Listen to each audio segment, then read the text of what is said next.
Welcome back, intrepid explorers of the arcane, to the climactic conclusion of our Speaking with the Dead series. I am your hostess, Samantha Brown, the weaver of hidden truths and the summoner of spectral voices.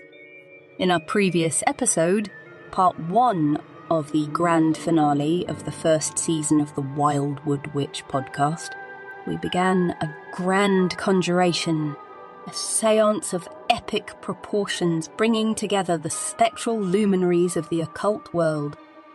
Tonight, we convene our last episode of the first season on the Winter Solstice, and the longest night ushers in a period of introspection and rebirth. As humanity stands on the brink of developing machines with human levels of intelligence, we pause to consider the momentous changes that we face as we head into this new age of mankind. One of our topics tonight is how archetypal narratives of earlier times often lose their potency and meaning in the face of such dramatic societal shifts. It is a time that challenges us to weave a more expansive narrative, one that integrates our technologies and modern sensibilities with the esoteric and mystical truths of consciousness and life. So, let's engage with these masters of the occult, with the prayer that the light of truth that resides at the core of humanity's search for God, channeled through our gathering tonight, may illuminate our path forward. And without further ado, I will call our convocation to order. Honoured guests, welcome once again to our Supernatural Symposium. Rejoining us tonight are all of my guests from this season of the Wildwood Witch podcast. So we have Rosaleen Norton. Hello again. Osman Spare. Salutations. Miss Leah Hirsig. Hello. Aleister Crowley. Greetings, Samantha. Dion Fortune. Greetings, dear. MacGregor Mathers. Greetings. Moina Mathers. Hello, dear. Kenneth Grant.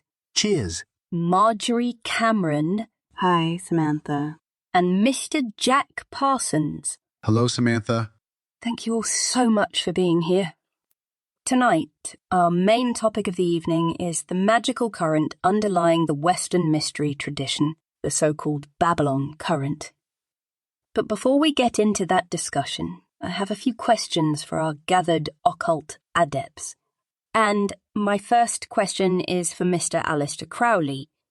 Mr. Crowley, through my interviews this season, it became evident that your philosophy of Thelema, distilled into the core principles of do what thou wilt and love under will, has had a significant influence on all the esteemed guests assembled here.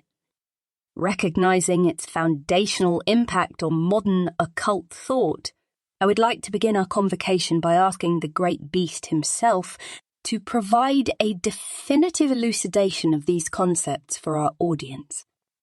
So, Mr. Crowley, what exactly do you mean by do what thou wilt? Samantha, before I begin, I should say that Jack Parsons gave you an excellent exegesis of do what thou wilt in your interview with him, and I wholeheartedly recommend your listeners to that discussion. But the crux of the matter lies in the word thou. In its proper context, the word thou refers to the indwelling divinity in a person or one's holy guardian angel. So, do what thou wilt means to place one's personal will into alignment with the divine will. This alignment of wills can be likened to Archimedes' timeless assertion, give me a place to stand, and a lever long enough and I will move the world. Because when one aligns their personal will with the divine will, it's akin to finding that perfect place to stand with the lever of Archimedes. The modern term for this would be a flow state, in which you are effortlessly moving with the currents of the universe rather than against them. It is epitomized by the exertion of the right force at the precise moment in time to effect maximum change. And what is meant by the phrase, love under will? It is a restatement of the same principle as do what thou wilt, but from a complementary perspective. Love in this metaphysical context, is the cosmic glue that binds the universe.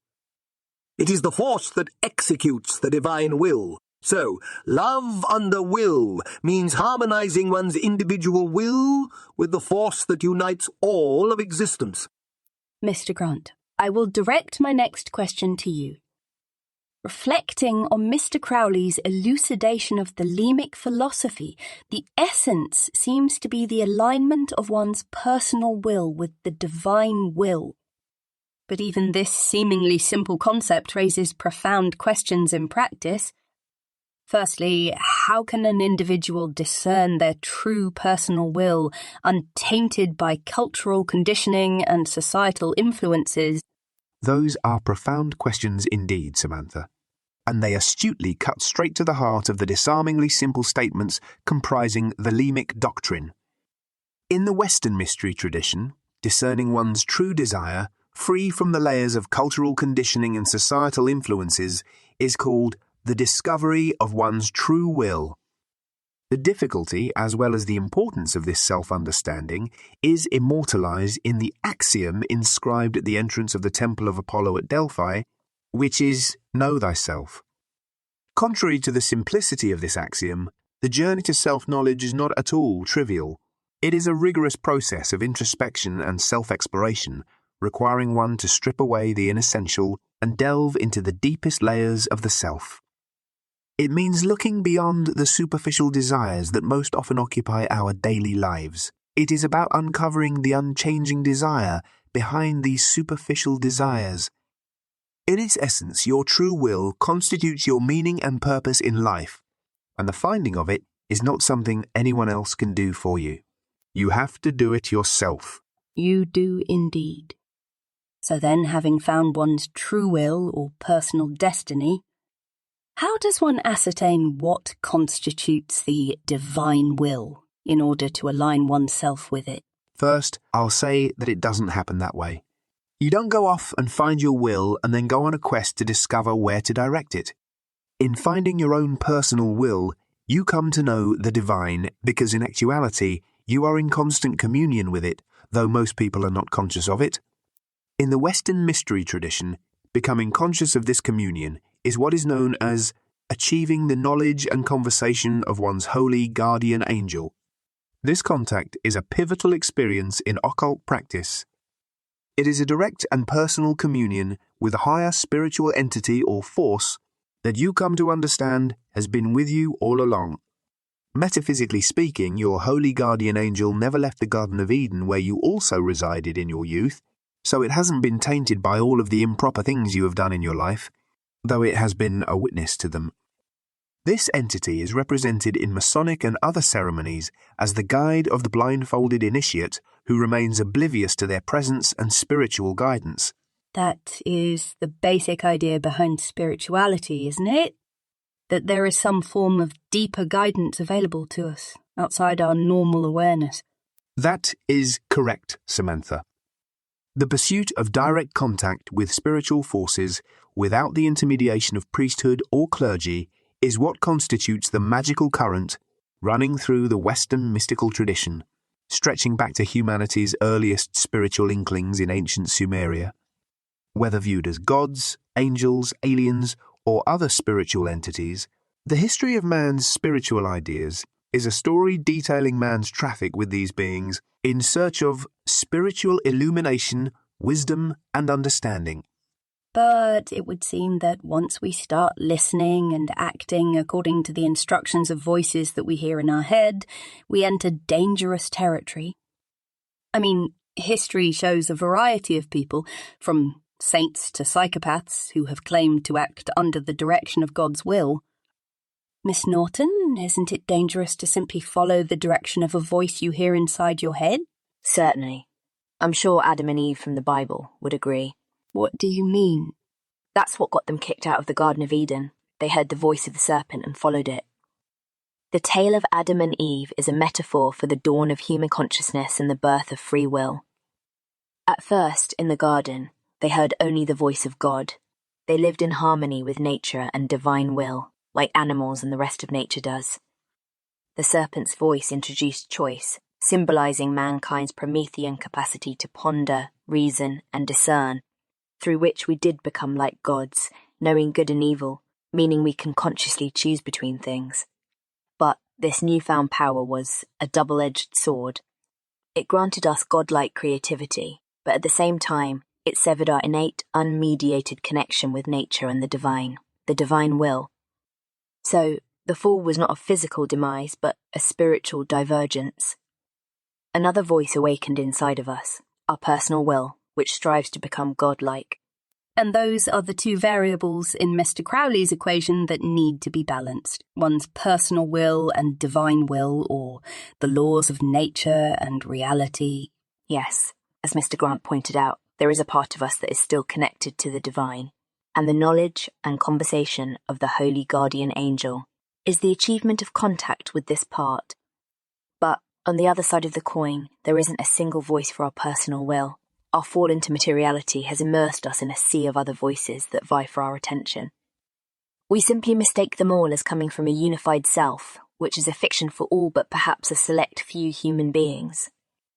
If you listen, you can distinguish the voices of your mother and your father and many others in there, living rent-free inside your mind. It is but a short step to imagine those voices as coming from the mouths of spiritual entities. The psychologist Carl Jung called them archetypes. Occultists call them spirits. Miss Norton, if I may? Certainly, Aleister.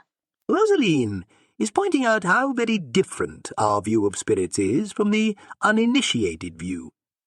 Occultists symbolize various forces as spirits so that we can work with and calculate with them like variables in an equation. Spirits, for us, stand for forces impinging upon a situation that are hidden or occulted, but which still influence it in ways that we aren't able, for whatever reason, to compute using available scientific methods. It may be debated what these spirits are in their essence, but what is not debatable is that they manifest to us through consciousness. I stated this quite clearly in my preface to Mr. Mather's translation of the Goetia, the Lesser-key of Solomon the King, a magical grimoire that concerns itself with the naming and summoning of spirits. In the preface entitled The Initiated Interpretation of Ceremonial Magic, I said, the spirits of the Goetia are portions of the human brain, by which I meant the brain is the host or the abode of spirits. And by this very broad definition, we summon spirits when we read a book, take a drink, smoke a cigar, start a conversation, or reminisce about an old love. In all of these cases, and literally with our every thought, word, and deed, we conjure the spiritual representations of these activities and their resultant voices in our consciousness, though most people would not recognize the activities of daily life as even having a spiritual component to them at all. And, if I may interject as well... Of course, Mr. Grant. I said earlier that our magical current is defined by its ongoing efforts throughout history to make contact with and traffic with spirits. You can see now that, unbeknownst to most, we are all engaged continuously with this activity because spirits manifest, live and move through us, all the time, as part of our stream of consciousness. Occultists just acknowledge this unseen world and attempt to interact with it in a conscious, deliberate and rational way. Which is through the use of symbols. Yes, and it is by symbolizing spirits as standing in for their psychological and spiritual functions that they can be arranged, as Aleister mentioned, like variables in an equation to attempt to calculate their individual or cumulative effect. From an initiated view, it is a simple matter to understand that symbols invoke spirits. This understanding is not based on belief, but from first-hand experience. And as proof, I would suggest that you listen to a significant song from your youth and then observe the many thoughts and feelings that arise within you as a result. Those are the many spirits the songs, sonic symbols invoke in you. The cumulative effect would be what is termed the egregore of the song, the overall spiritual effect it has upon your consciousness. Based on this perspective of spirits as the creators and products of consciousness, some people listening might hear our discussion and determine that occultism is merely an archaic form of psychology that has, most likely, lost its relevance today in light of modern psychology. Miss Fortune, having been trained as a psychologist, how would you respond to this assertion? I'd say that the esoteric or occult view that we have been discussing is definitely not just a primitive form of psychology. Its roots may be ancient, but it offers a different lens through which we can understand the human psyche. The occult system uses poetic constructs to represent psychological functions, giving them form and character, making them more tangible and relatable. This enlivening or anthropomorphizing of spiritual forces serves as a functional tool to understand and interact with various aspects of the psyche. For example, in the Lesser Key of Solomon, the spirits are described as chimera, having the parts of many different creatures, which make them seem grotesque when envisioned. But, esoterically, these disparate parts represent the various forces that this spirit brings to bear upon the mind and consciousness. These beings and their bizarre parts are not meant to be taken literally, but as symbolic representations of different facets of our conscious and unconscious processes. Misinterpreting the true nature of these poetic constructs is what leads to the dismissal of occult psychology as outdated or irrelevant. What appears to be superstition to the uninitiated is actually applied spiritual science. Miss Fortune, given your understanding of the scientific and psychological dimensions of occultism, can you clarify the purpose behind its diverse and sometimes extreme practices, which include breath control, rituals, sex magic, drugs, and the deliberate breaking of societal taboos? What role do these seemingly strange activities play in the broader context of occult philosophy? The core intent of these diverse practices is to bridge the divide between the conscious and unconscious aspects of the mind, a divide symbolically referred to in occult philosophy as the abyss. This abyss is not merely a metaphorical concept, but represents a real psychological barrier that separates our everyday conscious awareness from the deeper, often unexplored realms of the unconscious. This barrier is often referred to as the veil. Mr. Grant pointed out that our stream of consciousness is composed of spirits. Well, the source of this stream is the veil. It is the point where our unconscious processes birth a thought that appears as if out of nowhere to our conscious awareness, where it takes on form and life inside the mind. The practices you referred to, and many others, like hypnotism and the use of hypnagogic states generally, is to access this liminal space between waking and dreaming. In the context of occult philosophy, there are three primary reasons for wanting to enter such a liminal state: to look through the veil, to step beyond it, or to invite something through it. Looking beyond the veil means attempting to discern the nature of the thoughts, impulses, what we have been calling the spiritual entities that inhabit the deeper layers of consciousness. Stepping through means a deeper engagement with the denizens of the subconscious landscape, and for most people requires more extreme techniques to accomplish. On the other hand, inviting subconscious entities into this world is frighteningly easy. We do it all the time. But when this invocation is done in conjunction with techniques that will, whether you are ready or not, open that door to the other side, one should be very cautious, lest the results be unwelcome or even catastrophic. May I add something here? Of course, Mr. Grant. To provide some further context for our discussion, the practices you have mentioned so far are part of a broader spectrum of shamanic practices. Shamanic traditions, across many cultures and epochs, have utilized methods like fasting, chanting, rhythmic dancing, drumming, sex, drugs, or enduring extreme physical trials or exposure to the elements. to facilitate entry into the liminal space between conscious and unconscious realms and to manipulate and direct the various energies of the body. And while these shamanic and tantric practices hold profound potential for spiritual growth, techniques like the raising of kundalini or the use of psychoactive substances can be hazardous if not approached with respect, proper preparation and understanding. That is very true. Like all technologies, they can be used to harm as well as heal. One of the primary dangers of many of these techniques is they can work only too well, causing uncontrolled or premature awakening of physical or psychic energies, leading to psychological imbalance or physical distress. Therefore, it's imperative to approach these practices with caution, ideally under the guidance of an experienced teacher or mentor. But that raises yet another question, how to find a legitimate teacher or mentor. Mr. Spare, how does one find a good teacher? Or at least, what should a person do to avoid some of the more catastrophic consequences that we have been discussing?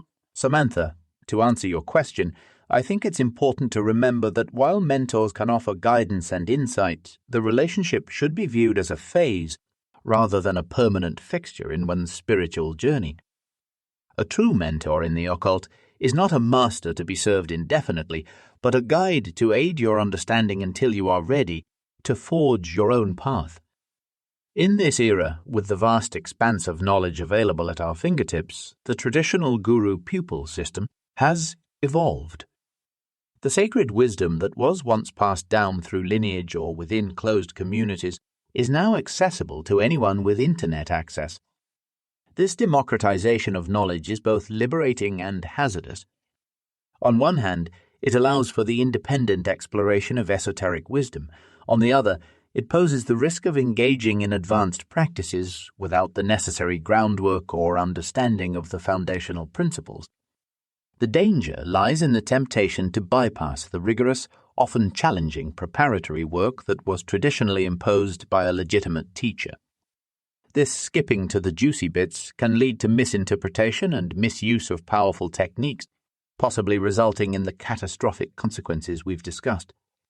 My advice, therefore, is to approach the path of the occult with the mindset of being in control of your own journey. While you may seek guidance and learn from others, remember that ultimately you are the architect of your spiritual path. We, the occultists gathered here, have each navigated our unique routes, assembling our knowledge and practices into systems that serve our personal quests. This is the essence of the occult journey, a deeply personal exploration where one must be both the student and the master, continually learning, adapting, and evolving. So, in your opinion, are the esoteric seekers of today mostly on their own? Yes, because in my opinion, the esoteric journey, while enriched by teachers, mentors, and groups, ultimately demands personal accountability and introspection. Group dynamics, while supportive, often prioritize social harmony over spiritual depth, potentially hindering individual growth. The focus on maintaining cohesion and avoiding offense can detract from the raw, often challenging nature of true spiritual evolution. Real spiritual progress often involves confronting uncomfortable truths, which can be disruptive both personally and within a group setting. These realizations might challenge one's comfortable life perspectives, leading to painful but necessary growth. On this path, each seeker must be prepared to face these trials alone, as the journey's transformative nature is intensely personal and unique to each individual. In essence, while guidance and community can provide support, they should not become a crutch that prevents one from delving into the solitary depths required of this spiritual quest. This journey, though it may involve pain and upheaval, is essential for authentic spiritual evolution. And, in addition to individual spiritual evolution, Thelema conceptualizes larger evolutionary cycles called Aeons. Mr. Parsons, what is an Aeon? An eon is an era characterized by a particular spiritual and mythological framework. As humanity evolves and its understanding of the universe deepens, the symbols and stories of one age lose their power, mainly due to being interpreted literally instead of being understood in their true mythological import. And when this framework falls apart, the symbols lose their contextual meaning, becoming empty and dead. At which point, they need to be refreshed and reinvigorated by the introduction of symbolism appropriate to the age that the revelation is intended for. That's when an apocalypse occurs, meaning a new revelation, a reboot of reality with a new mythos that resonates with the contemporary spirit. Mr. Crowley, you discussed the concept of eons in your book, Equinox of the Gods. Where does this concept come from, and what would you add to Mr. Parsons' definition of an eon? The concept of eons is derived from Gnosticism, where they are envisioned as successive emanations sent from the pleroma, the One, to guide humanity toward gnosis, meaning knowledge. To Jack's articulate discussion, I would add that eons are historical epochs, but they, like all things, begin with the actions of a single person. And then a story coalesces around their revelation that reveals new possibilities for the spiritual evolution of humanity. The narrative of the Aeon of Osiris, with its dying and rising god mythos, honors self-sacrifice, the paternal archetype, obedience and enforced beliefs. This Aeon favored rigid dogma and highly centralized religious structures, reflecting the collective psyche of the times in which it emerged. In contrast, the advent of the Aeon of Horus, which coincided with the era of my birth during the Industrial Revolution, resonated with the ethos of individuality, strength, and self-realization. It represented an age that championed the sovereignty of the individual will and the personal quest for truth and meaning. This was a time of significant upheaval, both technologically and culturally, where old structures were challenged and new paradigms emerged. But it is essential to recognize that not everyone is equally equipped to embrace these new possibilities. Just as there are macrocosmic eons that frame the zeitgeist of an age, there are also microcosmic eons that influence the evolution of the individual. Each person's ability to realize the new potentialities offered by an eon varies, influenced by their own spiritual development, understanding, and circumstances. So that means we can have a personal apocalypse? Oh, yes, you've experienced many of them. Puberty is one. At the onset of this microcosmic eon, a whole new set of possibilities emerge in the mind, completely reframing how you see the world. Miss Norton, do you or Mr. Grant have anything to add to our discussion of eons? I would add that, whether it be a personal apocalypse or a major societal shift, the transition from one eon to another is fraught with upheavals. Societal structures, religious beliefs, and moral codes undergo transformation, often accompanied by conflict and resistance. And that is why the time appears right for another transition, and why we are here tonight. Indeed, another point I would make is that when the eons change, the gods of the old eon become the demons of the new because they represent values that seem outdated, corrupted, or misguided in the new aeon. For whatever reason, their stories are no longer sufficient to serve as guideposts for the age, or at least not for all the possibilities of the age. Yes, I can see that. Miss Fortune or Mr. Spare, is there anything you would like to contribute? Just that, if you think about our magical current as a torch being carried forward across millennia to help illuminate humanity, then the equinoxes of the gods are points in that journey where the torch begins to burn low and needs to be refueled and re-energized with new symbols and stories. Another prophet must go up on the mountaintop, so to speak, and return with a message that the current generation can relate to. And I would suggest that that is what we are doing here tonight in reinterpreting our occult tradition in the light of modern technology, like artificial intelligence. A new age is dawning. We are about to enter the age of AI, and a new, more encompassing mythos is needed. What does such a mythos look like? Well, to resonate, it has to honor the sensibilities and intelligence of the people of the time it is intended for, but also expands their notions of what is possible. I grew up on science fiction, which was predicated on expanding what was considered possible. And I was like Aleister, born into tumultuous times, but very different from his. I was born during World War I and worked in and actually helped found part of what became the military industrial complex. My point being that at my age, there was an undercurrent that I feel like I tapped into.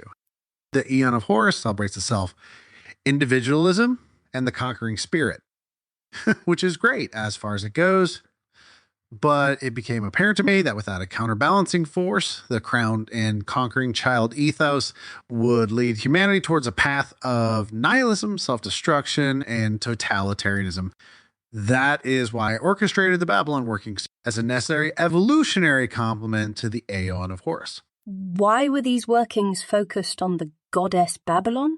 Because in Thelema, she represents the full expression of the sacred feminine, which is the counterbalancing force to the beast, the individual will, the driving force behind the Aeon of Horus.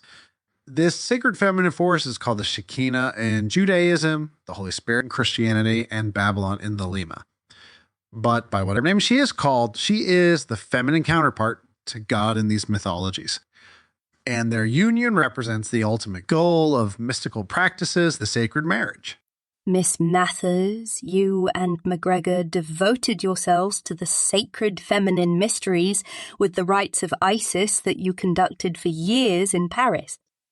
What are the feminine mysteries really about? The sacred feminine mysteries are about finding one's spiritual center. It is about wedding the loving, nurturing, empathetic aspects of yourself with the dynamic and creative aspects. Aleister aptly called the Aeon of Horus the age of the crowned and conquering child. In my mind, Babalon is the great mother who initiates these children into a new cosmic age of love and tolerance.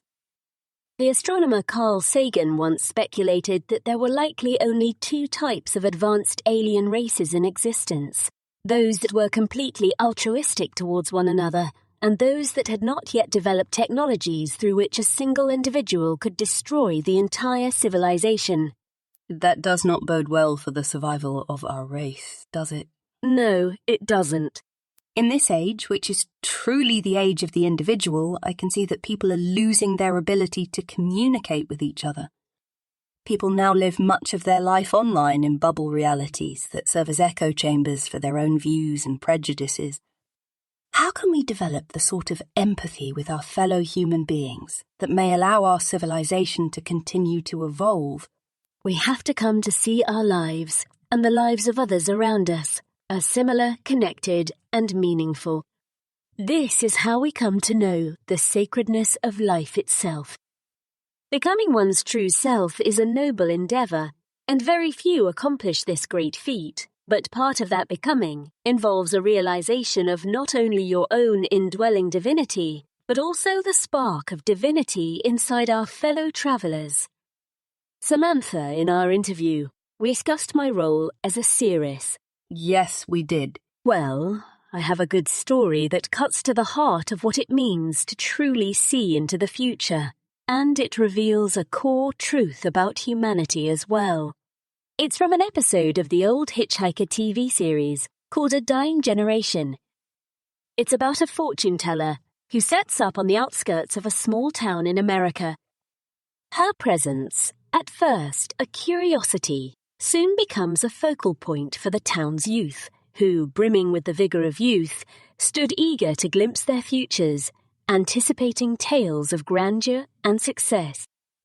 But unbeknownst to the young people, the fortune teller had been blessed or cursed. You can decide which. She didn't deceive her clients by weaving fanciful stories of love, power, or betrayal. In fact, she didn't tell them any story at all. Instead, she gave them a potion to drink, and then they began to see it with their own eyes. They started to see and comprehend the stark reality of the painful journey that lay ahead for them, as it does for all of us. It is a path marked by the relentless passage of time, the inevitable fading of youth, and the unyielding grip of mortality. She showed them not what they wished to see, but what truly was, a future where each step taken was one closer to the finality of death, a future where their vigour would wane, and their faces would bear the etchings of time's relentless march. A future in which they would lose everything and everyone that they ever loved. Moina, if I may. Of course, Dion. Jump right in. First, I just have to say that I loved that story. There is so much esoteric truth in that simple plot. Whatever you might think about others, we all face the same fate. We were born into this world, naked and alone, and we will leave it the same way, with nothing. And there is an existential dread associated with that finality and the journey through life generally that we all try to avoid, or at least cope with, in different ways. Yes, the truth of the matter is that we all have a rough go of it, and you have no idea what others are going through. And that is the starting point for understanding the sacred feminine, to try to see this world from the perspective of a great cosmic mother, one who mourns for the plight of her poor children, who are actually so in need of her compassion, understanding, and love. Thank you, Moina and Miss Fortune. I will now turn to you, Mr. Mathers, for my next question. How do you think that we might build on that foundation stone of sacredness, the understanding of our shared plight as human beings? I think that what is meant when we speak of our shared plight can be deepened to encompass a communion with all of humanity. In the unfolding narrative of the ages, the Aeon of Horus does not simply overthrow the Aeon of Osiris, but rather, esoterically, it absorbs it, weaving a more intricate tapestry of spiritual evolution. Our primary myth in the West, in the Aeon of Osiris, was the poignant story of Jesus, the incarnation of a divine being. His trials, his profound suffering, and the ultimate humiliation he endured on the cross are not just elements of a distant theological narrative. They resonate deeply with the journey of every soul. The story of Jesus is a mirror reflecting the journey of our own lives, though it is often kept at arm's length, perceived as a tale to be believed rather than a reality to be experienced. Consider the occult concept of the holy guardian angel, an aspect of the divine crucified, so to speak, within the confines of our mortal frame. Much like Jesus bound to the cross, our divine essence is bound inside the cross of materiality, our flesh, which is destined to wither and die within the physical realm. It's a vivid allegory of our existential condition, a reminder of the slings and arrows of outrageous fortune that accompany our sojourn in this world.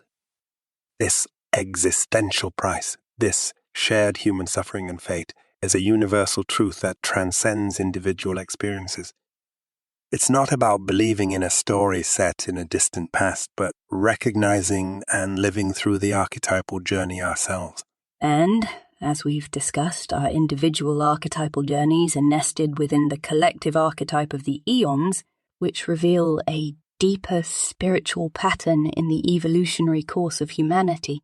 Indeed, that is true. The word archetype derives from the Greek arche, meaning original or old, and typos, meaning pattern, model, or type.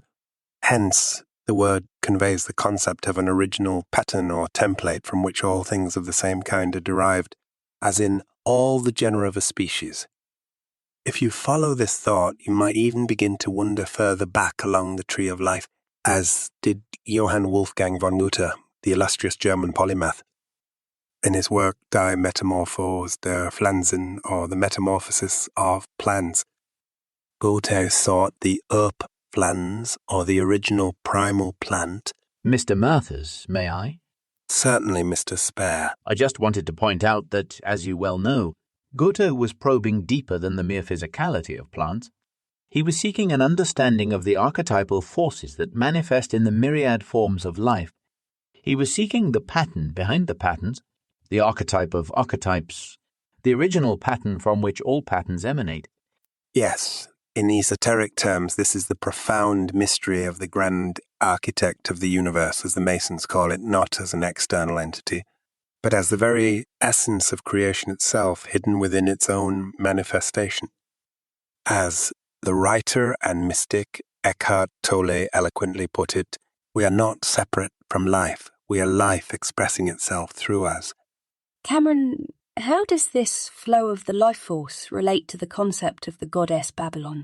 Babalon is that life force that Eckhart Tolle speaks of, and the archetype of the archetypes that Goethe was seeking. She is the force that manifests through the myriad expressions of form, life, and consciousness. Babalon is associated astrologically with the planet Saturn and aligned with the Sephirah Bina in the Kabbalistic tree of life.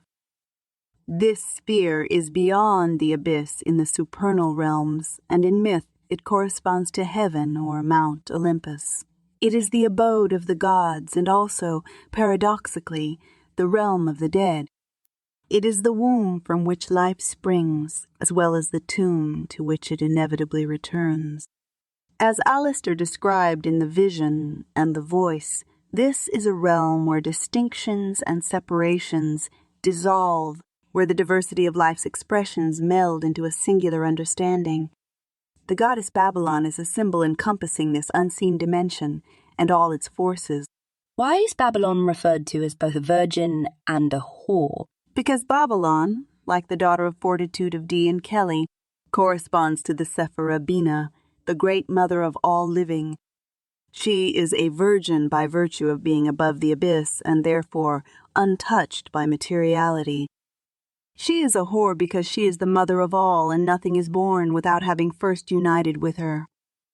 In the realm of consciousness, she is the mistress of the veil, the mystical boundary through which lights emerge from the darkness and take on form and life in the mind. What was the purpose of the Babalon workings that you participated in with Mr. Parsons? To act as a midwife of sorts for the age foretold in many sacred scriptures, including the Bible, of the return of the sacred feminine from her long and painful exile. But in reading your and Jack's writings, it seems that at times you believed that through these rituals Babalon would incarnate as a physical child, even possibly your and Jack's child. At times, yes, I did believe that. But with all the things that happened and the passing of time, I came to see it for what it was, the counterbalancing force that Jack spoke of. Yes, and I waffled on the incarnation thing too. And that was why Aleister accused me of trying to create a Moonchild. Mr. Crowley, what is a Moonchild? Firstly, Moonchild is the name of a novel I wrote that, while mostly fictional, contains references to many actual occult practices. One such reference describes a ritual which incorporates ceremonial magic with sex and drugs, with the intention of creating a Moonchild, which is a spiritual force incarnated as a physical being. Here is a quote from my novel describing the deed.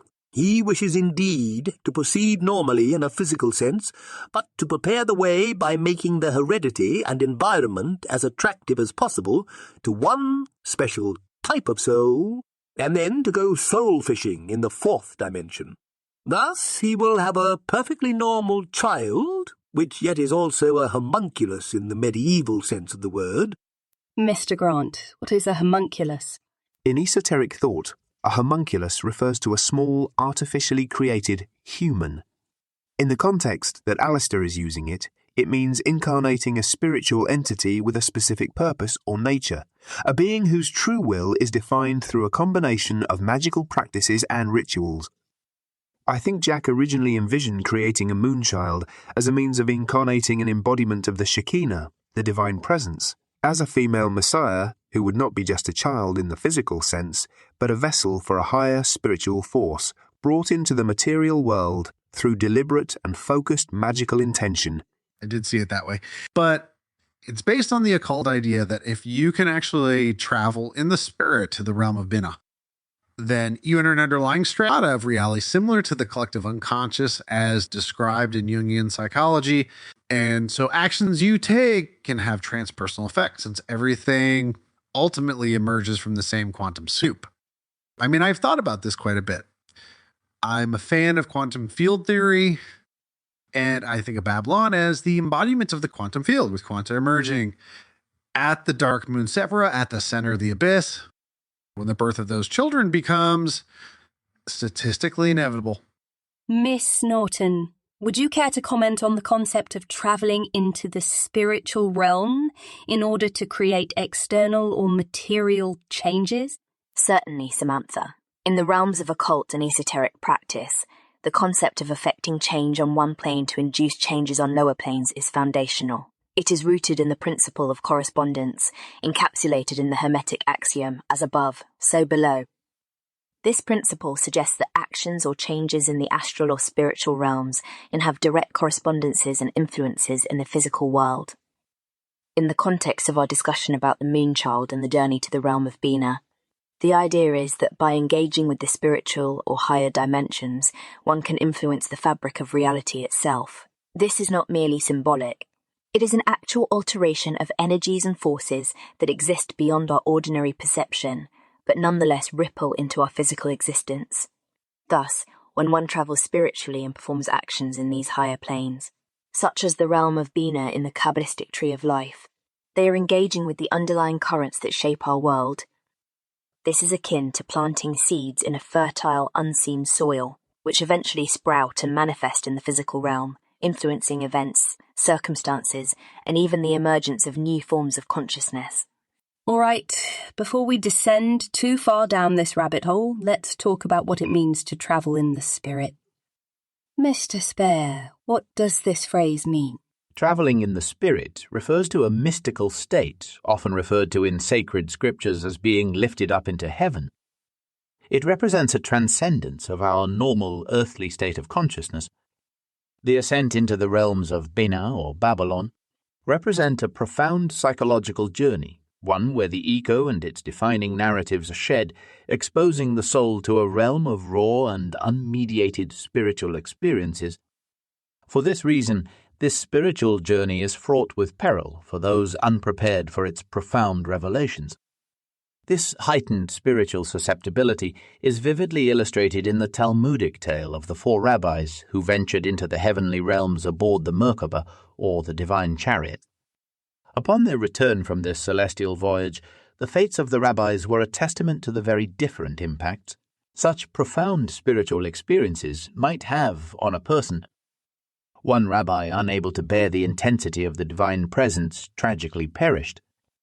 Another was driven mad, his mind overwhelmed by the ineffable truths he had glimpsed.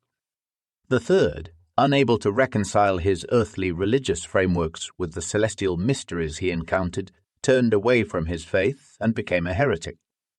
Only Rabbi Akiva, the fourth of the quartet, emerged from the experience spiritually enriched, his wisdom deepened through direct contact with the divine.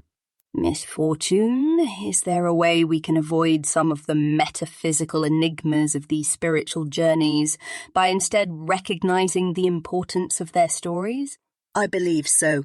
While the metaphysical aspects of these journeys are significant, what is perhaps more impactful, as you have pointed out, is the narrative that emerges from them. We have never witnessed the collective consciousness of humanity making a significant leap forward as a result of a single mystical act, or ever actually. But the transformative power of a single individual's spiritual narrative, we know, can impact the consciousness of others and even the course of human history. It is through these stories of struggle, transformation, and enlightenment that we find the archetypes and paradigms that shape our collective understanding and aspirations, providing a roadmap for our own spiritual and psychological development. The narrative of a single person's journey to self-discovery, as Aleister pointed out earlier, forms the cornerstone of the narrative of a new Aeon. In essence, the value lies not only in the mystical experiences themselves, but in how these experiences are woven into stories that can be shared, understood, and integrated into the practices and beliefs of others. So it is actually the stories that have the power to inspire, to change perspectives, and ultimately to shape the course of history. Samantha, may I add something here? Of course, Moina. We would be remiss in leaving the subject of the creation of a Moonchild before pointing out the profound parallels with the ancient mysteries. In the primary myth of the mysteries of Isis, After Osiris's mutilation, Isis is able to locate all his body parts except the operative one, at least as far as conception is concerned. So Isis became pregnant by the spirit of Osiris and conceived Horus, who avenged his father to begin a new age. Similarly, the tale of the conception of Jesus presents a profound mystery at the heart of the Christian faith. It tells how Mary, a virgin, is impregnated by the Spirit of God. It is like the story Jack tells in his book of Babalon, except his story is from a Thelemic perspective. That's true. The mystery of the sacred marriage in the Thelemic philosophy is symbolized by the union of Babalon with the beast, where the beast is the mystic, exalted and carried away in the spirit into the realm of the gods, and in complete and utter communion with Babalon, who embodies the life force underlying all of creation. Samantha, may I interject something here? Certainly, Mr. Mathers. In these mystical narratives, whether it be Isis and Osiris, Mary's immaculate conception, or the union of Babalon with the beast, we witness the birth of a new archetype which brings with it a new narrative. This archetype, a product of both spiritual and material realms, embodies the timeless essence of the divine while being anchored in symbols pertinent to its era. And so this new archetypal entity, much like avatars across various cultures, could be referred to as both a son of God in partaking of the mythic and son of man by being rooted in the material. This spiritual entity transcends the temporal, residing in the realm of myths and timeless truths, yet it is expressed through symbols and stories relevant to the people of its time. Beyond its immense significance to the recipient of this wisdom, these stories serve as guiding narratives for those who resonate with them, and sometimes, if it resonates with the spirit of the age, it may even herald a new Aeon for mankind. Thus, the Thelemic concept of the union of Babalon and the beast can be viewed as a contemporary manifestation of this ancient and universal theme. It speaks of the mystery of spiritual conception which initiates new forms of consciousness that create bridges between the human and the divine. Mr. Parsons, is there anything else you would like to add to our discussion of the Babalon working? Yes, one more thing. We discussed the dangers of traveling into the realm of Babalon. I was told, as was Aleister and Dion Kelly before us, that the requirement to do it safely is that you must give up everything. In the Book of Babalon, I was told the requirement was my blood, meaning the ultimate sacrifice, my ego, my sense of self, and even my very conceptions of God. This is always the payment required from the mystic. Cameron, is there anything you would like to add concerning Babalon? Just that, as Jack just alluded to. The cup that Babalon holds aloft contains the blood of all the saints, meaning the individualities of all the mystics and travelers who have gone this way before, and were willing to sacrifice themselves for the privilege of communion with her. The unworthy are excluded by virtue of the cost, and Mr. Spare has described the possible fates that await those unwilling or unable to pay. Lastly, I would like to say that even if Babalon did not incarnate as a female messiah, as we might have once thought was a possibility, the archetypal story of the Babalon working has created a resonance in the collective consciousness of humanity, as evidenced by our wonderful discussion of it this evening, 75 years after the working.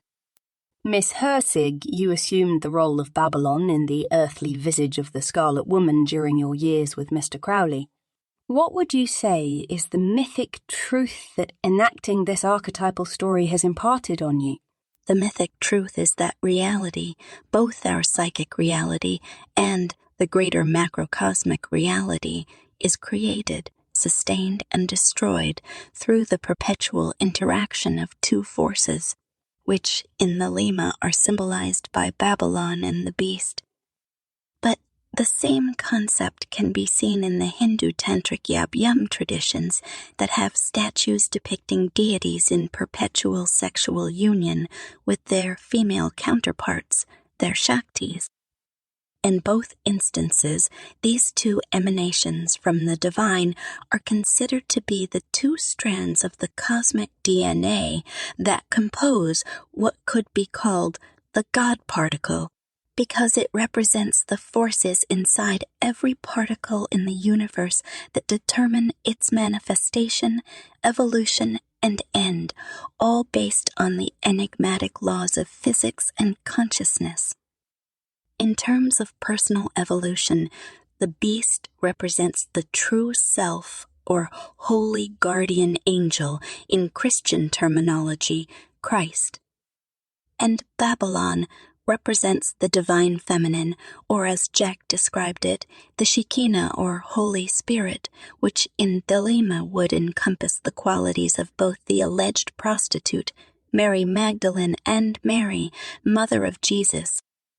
So, given this context, I truly feel that the psychological and spiritual power of the symbols of Babalon and the beast should be apparent to anyone who gives them even a cursory examination. We are all enacting this archetypal story all the time, we just don't realize it. So, how then would you recommend that we come to realize the truth of our situation? I would recommend that everyone emulate the posture of the Magician Tarot card, which is usually interpreted as a gesture signifying as above, so below, but here I mean to reach up and also reach down. Reach up toward the heavens, toward the God inside, your manifestation of the God particle. Whatever that cosmic DNA consists of in terms of physics, it has guided your physical form from a sperm and egg to the fine specimen you see staring back at you in the mirror. It created your consciousness through the various eons of your life, orchestrating each change with the precision of an expert conductor. It puts you to sleep, wakes you up, heals your wounds, and keeps you alive. So reach up to it in your prayers, whatever form those take, and offer it your praise and respect, not out of blind belief, but out of gnosis. And then also reach down in order to raise up all those lost shards of light that have splintered off as you have passed through life. They belong to times when the intensity of life experiences exceeded your capacity to absorb them, and so they clothed themselves in darkness. This is where we need to call upon the power of Babalon, the loving, all-giving force that is called the Comforter, because she accepts all without distinction and washes away all tears. And ultimately is the initiatrix that ushers you across the last threshold that leads from this world to the next. Thank you, Miss Hirsig. And with those words of wisdom so eloquently expressed, I will now close our discussion for the evening. And Mr. Crowley is going to conclude our ceremony. Mr. Crowley, the floor is yours, sir. Samantha, as we gather together on this evening of the Winter Solstice, the night when the light of life is rekindled from its darkest wane, I extend my sincere gratitude from all of us for convening us in this remarkable gathering. The end is embedded in the beginning, and the beginning in the end is a profound Kabbalistic dictum and encapsulates a deep esoteric truth. It is said that in the Kabbalistic tree of life, the lowest Sephira Malkut is contained within the highest emanation of divinity, Kether, and vice versa. Leah's discussion of the God particle echoes this sentiment in a physical context, suggesting that even the smallest particle encompasses the forces of the entire universe. This speaks to the fractal or holographic nature of reality, where even the smallest seed or spore harbors the potential to evolve into beings of marvelous complexity and biological ingenuity. The mighty oak tree, in its grandeur, holds within its essence the same hidden machinery of the acorn from which it sprang. Thus, every fragment, no matter how minuscule, mirrors the infinite complexity and grandeur of the entire cosmos. Now, consider, if you will, the parable of the sowing of the seed as told by the Nazarene. The seeds that fall upon rocky ground struggle to find purchase, while those that find good ground flourish and thrive. At its deepest level, this is the mystery of the God particle, as it moves through its creations, moulding and evolving us in ways beyond our comprehension. In another sense, a parable or an archetypal story can be seen as the seed that either finds fertile ground in the consciousness of the listener or it does not. But when it does find purchase and is cultivated in fertile minds, it can bring about radical transformations, even, as we've discussed, opening up new ways of perceiving the world. These seeds of thought, fashioned into narrative forms, are much like the spores of the fantastic fungi, small, seemingly insignificant, yet teeming with potential. When cast upon the fertile ground of a receptive mind, they may take root, grow, and fruit into ideas and movements that shape how we and others perceive reality.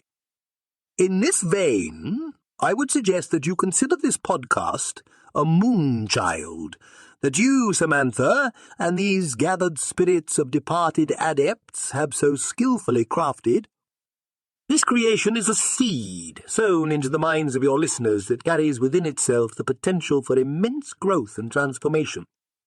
As these ideas germinate and take root, they have the power to inspire, to challenge, and to catalyze the birth of new ways of seeing and understanding.